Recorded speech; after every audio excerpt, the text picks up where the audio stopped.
So there's a couple fundamentals that um, I'm not I'm not exactly sure how I learned these. I don't think that it was from any class or any training or that I had been through. Mostly, I'm pretty sure it's just been a kind of a composition of experiences. But I think that one of the most important things to communicate to people about any kind of self-growth process is that it's crucial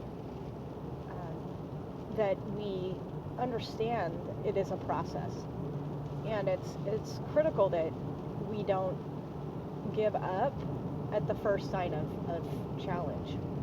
And I think one of the most important things to understand in this process to make that successful is to understand that the bounce, I call it the bounce where we dip down. For example, if we have a moment where we struggle or we fall off the wagon of our process or progress, maybe there's a week, maybe it's a month, maybe it's a few months. But the important thing is that what that does when you kind of collapse back down is it builds a couple things. It builds contrast and, in a sense, spiritual muscle. I think I've heard Oprah referred to as spiritual muscle in an unrelated context, but I think it's a great way to really understand. So when you go to the gym and you work out, if you lift the same weights every time, you really aren't gaining anything by that. So when you go to the gym and you're pressed to lift just a little bit more and a little bit more, that's where you really start to build your muscle. And so when you're having that moment where you fell down or you were doing great and you're happier, and maybe you stopped doing certain things that made you feel better, or you had a moment where you fall back into an old pattern, or your narcissist gets back under your skin and they get through. These are the moments where they're really key, they're really crucial, because it's okay, and in fact we really kind of want to welcome those moments, because that's where you're going to actually have your breakthroughs, because you're going to come back from that a little bit stronger each time. So it's really important to just kind of dust yourself off and get back up and get back on track, or introduce something new that might help you to not lose your interest. With the Way of the Frog process that I work with, that I call it the Frog Box, it's really designed to just keep people interested. It's almost like as long as you're taking progressive steps, you're doing good. I mean, you just need to stay with it. But part of staying with it is to just to not fall into this pattern where it's just become routine and it's not pushing you to another level. So those fall down moments where we're like, oh, I can't believe I haven't been doing this for a week. That's fine. It's not exactly like exercise where if you get behind, you've thrown everything off. Spiritual work doesn't really work that way. You're in it for the long haul. It's not like, oh no, I haven't done my meditations for a week, so all is lost. It's not like, oh, starting over. You still made progress there, and where your power is in reflecting back on that and figuring out what it is you've learned from that experience. And that right there, that's where you've raised the bar, and that's where you've raised the weights, because you come back from that, and the minute you get back on track, you've already successfully lifted that weight. So it's really just a matter of I think there's a tendency for people to be really hard on themselves, especially the people that would be prone to being on the receiving end of a narcissistic relationship. We're already, kind of low on the self-esteem scale. So it's really easy for us to say, wow, I've screwed this up and I'm terrible and I give up. That's the last thing you want to do.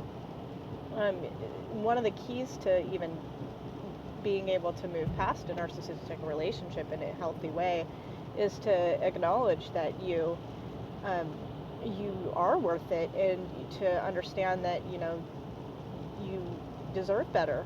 And where you deserve better from isn't from the narcissist, it's from yourself. So deserving better, part of that is about being kind to yourself. Inner child work is really key. And I really just think that it's really vital to be able to see yourself, as a child growing. I mean, I think anybody that's, you know, coming in from any kind of a religious background, you have the father role. And not, even if you look at it as just a parent, I mean, in the grander scheme of things, the universe is so old and we are so little. And, it's easy when you put it in that perspective to say, hey, I made a mistake. I'm just a little guy. Yeah, maybe I'm 40, 50, 70. Who cares? In the grand scheme of things, you're little. You're just learning. You're a newbie. So it's okay to say to yourself, I'm going to, oh, whoops, I fell down. I'm learning to walk. And that's what you're doing. You're learning to walk. So you wouldn't take a kid and say to the kid, I can't believe you fell down. How could you do that? That's not how things would work in a healthy parent relationship. And so you're becoming the parent to your smaller self. And you're going to have to see yourself a little bit as a small child learning, because what you're learning is you're learning all these pieces that you didn't really learn properly initially, which is to learning how to love yourself. And maybe you didn't get that as a child. So you get to be that now. And you get to show yourself that love that's been missing.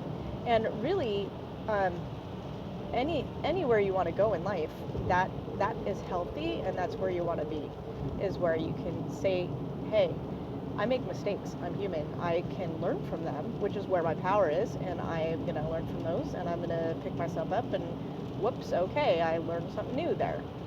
And that's really where you want to be. You got to move into that place of self-love if you want to get through that tunnel, and you want to, learn to put fill in all those gaps, the chinks that are your armor, so that there's no place for the narcissist to penetrate through anymore. You kind of need to close those gaps. And so really your most important step in the whole process, for me anyway, it was really understanding that, first of all, this is a process. I'm going to fall down, and that's where I'm going to become stronger. So if you have a week or a month or 3 months of not getting to it, okay, so you're going to get back on track exactly when you need to, and just take a nice backwards look at what happened here. Maybe how can I prevent that? But just understand that, being in this perfect, wonderful place all the time, that's not what's going to expand you.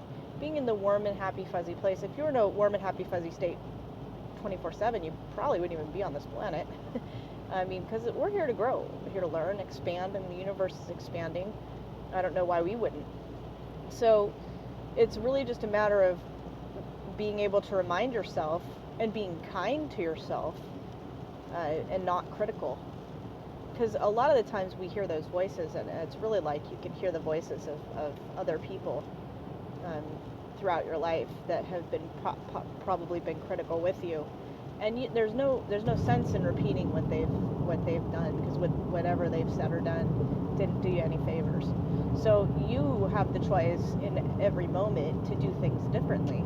And so really it's a matter of being able to address, finding deep within you that empathy towards yourself. And the empathy towards ourselves seems to be a very difficult one. It was for me, of everybody else mattered but not me.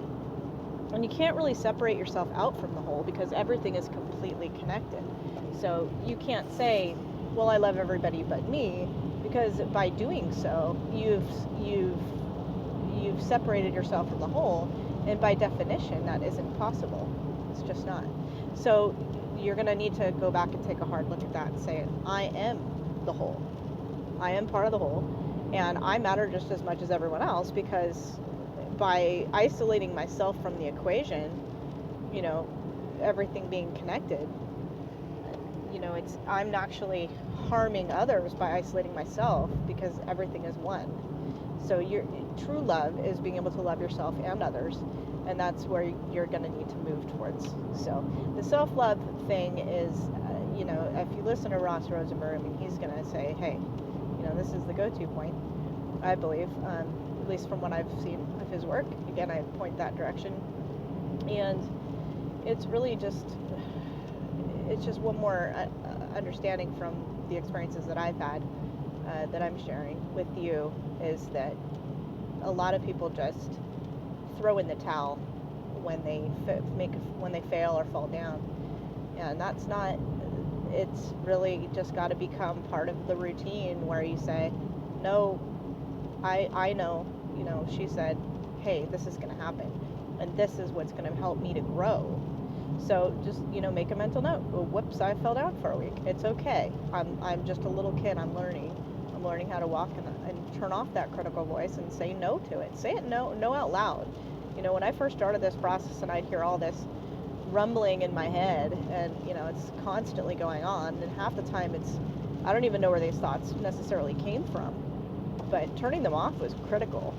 I highly recommend Eckhart Tolle, and Eckhart did a whole thing with Oprah, and that was spectacular on really being able to be in the moment and how to kind of cleanse and clear out that running dialogue. So that's a really great place to start, because if you're running all this stuff in your head that's constantly, you talking badly to yourself, it's most certainly not going to help the process. Although it can still be cleared with part of the subconscious clearing. But yeah, I mean, you're going to want to be a little bit more conscious and aware of the thoughts that are going through your head, and really try and just say no to those. Take your power back and say no. I'm just a kid. I'm a little guy. I'm just learning how to love myself right now, and I'm learning how to grow.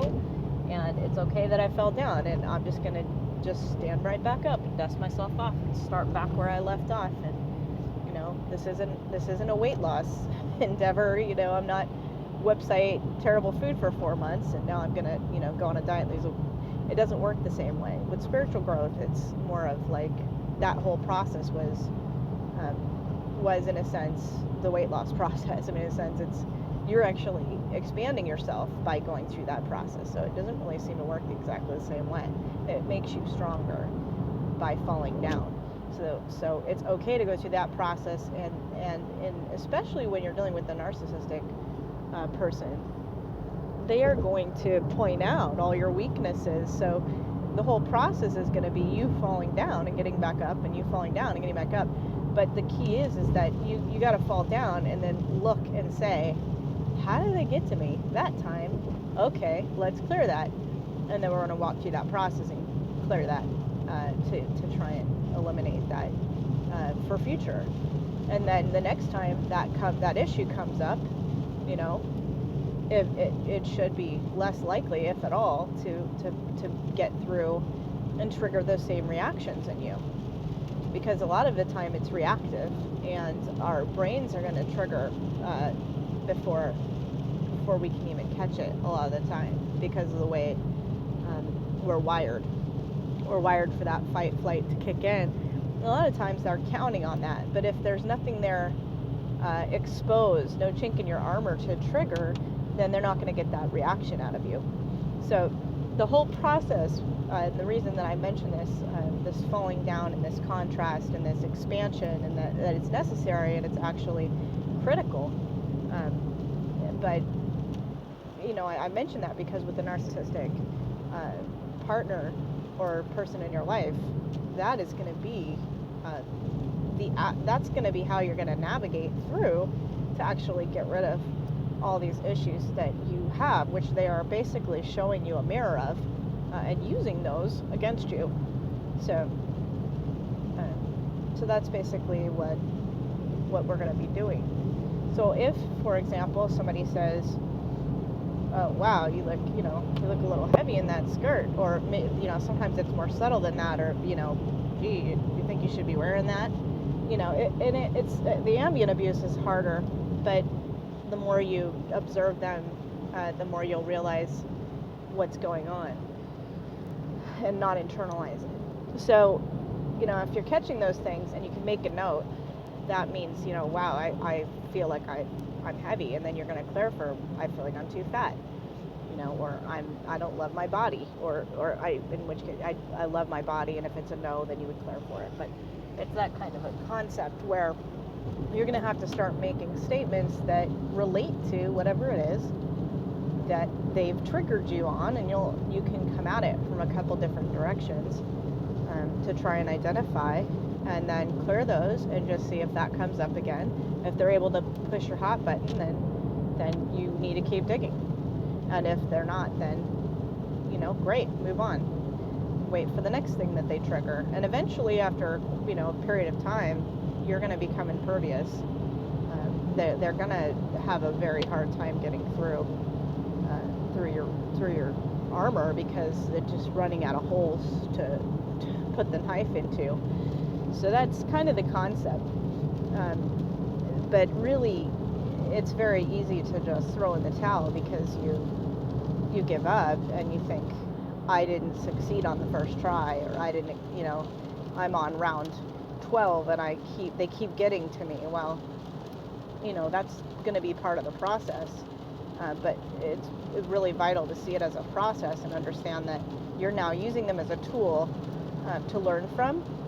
And it's kind of like looking in the mirror and saying, wow, okay, I missed a spot on my makeup here, and I missed a spot there, and this doesn't look good. And in the end, you're going to look beautiful. In the end, you're going to be really in more of a state of self-love. You're going to be a lot more of a complete person. I mentioned it to one of my teachers from one of my classes that I felt when I started this process, I felt like Swiss cheese. I had so many holes. I had so many things that I didn't like about myself, and by the end of it, I thought, I like myself pretty darn well. I think I've done an outstanding job. I've come a long way, and it took quite a bit to get there. It took dedicated work, but I guarantee you that there was months that I didn't do anything.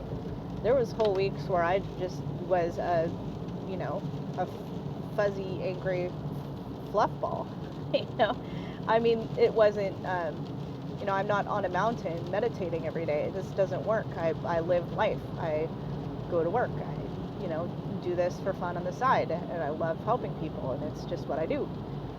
But I'm your average Joe guy. I have bills to pay. I have issues that happen. I have my narcissist is still around and drives me crazy. So, but not really anymore, because it's now it's more entertaining than anything, because they can't really do anything to me. They just can't penetrate the barriers. So anyway, the key really is understanding that this is a process. It's going to be really important that you handle yourself with care, with empathy. Treat yourself like a small child that's learning. If you don't feel like doing something that day, then don't do it. But when you come back to it, you're going to be a lot stronger if you can take a look backwards and say to yourself, what did I learn from this week off? What did I learn from the last 3 months? Did I like how I felt? Do I feel stronger when I'm doing this? Okay, cool. I'm going to stick to this. Or maybe you look backwards and you say, these 3 things that I was trying to do didn't work for me, and I don't think they're going to keep me interested long enough to keep doing them. Okay, well, let's find something else that works, or let's mix it up, make it interesting. So really, it's a matter of what's your takeaway from that experience. And the better you get at that too, you're going to get better at that all throughout life. And the more you can do that in your life, you're going to realize that there is no really bad experience. If you can take something away from it, if you can look at it and say, okay, here's what I learned from this and that, then any bad experience that hits you, you had a takeaway moment. So you learned something, you expanded. And if your one and only job of being here is just to expand alongside the universe and not just lie dormant, then you win. Game of life, you win. I expanded. I've experienced. I came here to experience and expand and to choose my reality, and that's what I'm deciding to do now, is take my power back, and I'm going to love others and myself. Because the codependents got it easy on loving other people. They just can't love themselves. A heck of a time. For whatever reason, they feel like they're below or not good enough, or, that they should sacrifice everything for others, and that's the mode that they get into. And for whatever reason, whether they learned that in childhood, or that was their mode of survival, or they're had a dominant parent, or they just had to basically give their power away. But nobody can take your power from you. You must give it away.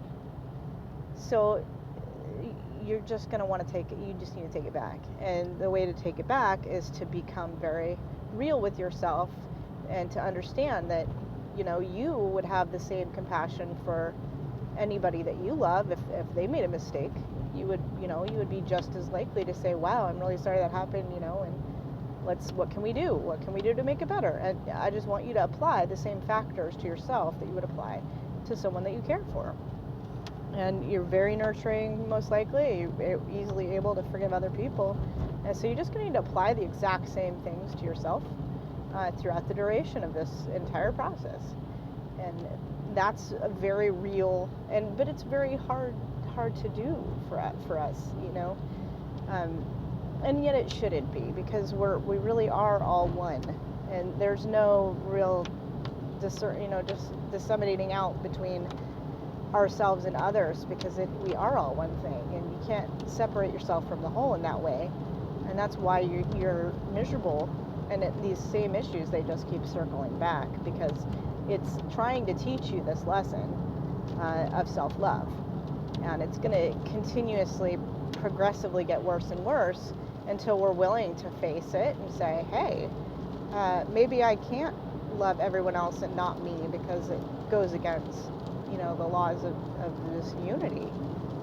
So anyway, start with that understanding. Really just spend some time thinking about it, and maybe take some notes and write down some thoughts on how you can stop yourself from the self-talk, or get creative and maybe write down just a few ideas of how you can be kind to yourself if you make a mistake in this process, or if you what things have you done in the past that you've been able to pull yourself back from and say, hey, you know what, I think I handled this pretty well. I think I was pretty kind to myself during this situation, and I could totally do that again. So take a good hard look at the moments where you felt like you treated yourself well, and what did you do? How did you handle it? And I don't mean going on a shopping spree either. I mean, in a healthy way. Did you say to yourself, you know what, you just made a mistake, and that's fine, that's okay. Or, hey, we're going to pick ourselves up and just start over, and don't bash on yourself. Because really, we are often our worst critics, and that's what we got to move away from, because that's the kind of stuff that got us here in the first place. So that's what's got to stop. And the willingness to have compassion towards ourselves, with that same level of empathy and compassion that we are so easy to give away, and just apply that evenly so that we can heal and actually have success in this process. And again, if you fall down, look at the contrast, take a look back, figure out what you learned from it, and understand that you've just built up more muscle by coming back to getting back on track. And every time you get back on track, you're just building more muscle. Just in that willingness to keep on and continue making that expansion and that process of learning and growing and becoming more understanding of yourself. Because this really is an exploration of yourself. This whole process, and the whole point of the narcissist really is to get us to explore and understand ourselves, and to love ourselves, and to let go of the things that we don't need to keep, or the things that aren't even ours, and to fill in all those holes with all these things that we have chunked out and sacrificed for other people, that we just need to pull back in for ourselves in a healthy way. And then when you're not Swiss cheese anymore, then you can go out and try and be in a relationship again. But really, if you keep going, the cycle will continue until you really address these things. It just tends to be the way of it. And I know Ross mentions it's the human magnet syndrome, because we attract that which completes us, in a sense. So anyway, those are my thoughts, and they're just my takeaway, and I just want to make sure people understand that this is kind of critical, and really want you to take some time and think about it, take some real time and think about that and understand and figure out what things. Also make a list of some of the things that you like about yourself. You'll be shocked at how hard that is to do.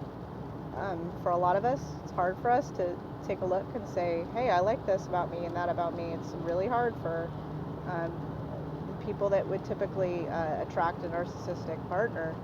Really hard for us to find those things that we like and approve of in ourselves. So make a point to come up with at least 3 things that you like about yourself, and let that list grow over time, and just see where you can go with it, see how far you can get with it. Start acknowledging the things inside of yourself that you are already happy with, and then just let that go from there. Anyway, these are just a few thoughts on this, and I just want to make sure people understand, so that they're successful in this process, what some of these things are that will make that absolutely, it's imperative, these items that I've listed here, to being able to be successful in this. Anyway, talk to you later.